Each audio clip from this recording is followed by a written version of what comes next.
નમસ્કાર વિદ્યાર્થી મિત્રો, પથદર્શક યુટ્યુબ ચેનલની અંદર આપ સર્વનું સ્વાગત છે. મિત્રો, જીએસઆરટીસી ક્લાર્ક ભરતી જે છે એ આવનાર સમયની અંદર આવવાની છે. તો આ ક્લાર્કની કેટલી સંભવિત જગ્યાઓ આવી શકે અને આ ભરતી અંદાજિત ક્યારે આવી શકે એની આપણે ચર્ચા આ વિડીયોની અંદર કરવાના છીએ.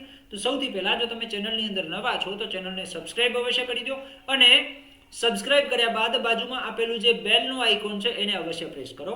તે ઉપરાંત આપણું વોટ્સઅપ ગ્રુપ છે તો વોટ્સઅપ ગ્રુપની લિંક તમને ડિસ્ક્રિપ્શન બોક્સની અંદર મળી જશે.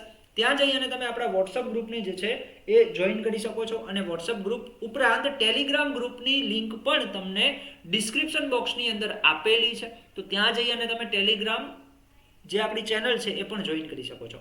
તો વાત કરીએ સૌથી પહેલાં ક્લાર્કની ભરતી, બરાબર. તો ક્યારે આવશે અને કેવી રીતે આપણને માહિતી મળી કે ભાઈ ક્લાર્કની ભરતી પણ આવવાની છે. તો જ્યારે ટૂંક સમય પહેલાં એટલે કે થોડા દિવસો પહેલાં જ્યારે એસટી એટલે કે જીએસઆરટીસીની અંદર 25% ટિકિટમાં ભાવ વધારો કરવામાં આવ્યો. કેટલો?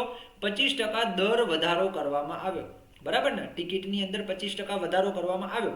તો આ સમયમાં એમણે એક પરિપત્ર આપેલો હતો કે ભાઈ આ ભાવ વધારા કરવા પાછળનું અમારું કારણ શું છે. નિગમે એવું દર્શાવ્યું હતું કે સાહેબ, નિગમ દ્વારા આવનાર સમયની અંદર 2784 ડ્રાઈવરની, 2034 કંડક્ટરની, બરાબર. તો આ ભરતી તો થઈ ગઈ છે, બરાબર ને. આ ભરતી તો થઈ ગઈ છે, ઓકે. એટલે એના ફોર્મ ભરાઈ ગયા છે અને આવનાર સમયની અંદર પરીક્ષા છે.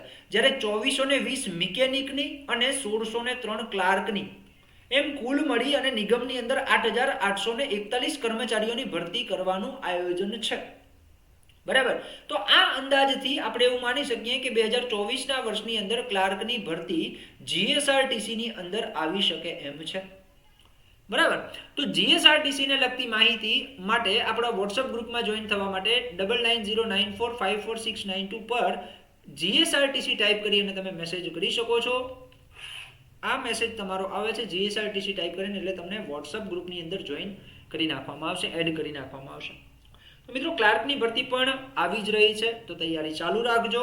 હવે આ ભરતી 12 પાસ ઉપર આવશે કે ગ્રેજ્યુએશન ઉપર આવશે એ આપણે નેક્સ્ટ સેશનની અંદર ચર્ચા કરીશું. તો વિડીયોને લાઇક અવશ્ય કરો, શેર અવશ્ય કરો અને કંઈ પણ પ્રશ્ન હોય તો કોમેન્ટ બોક્સની અંદર અવશ્ય જણાવજો.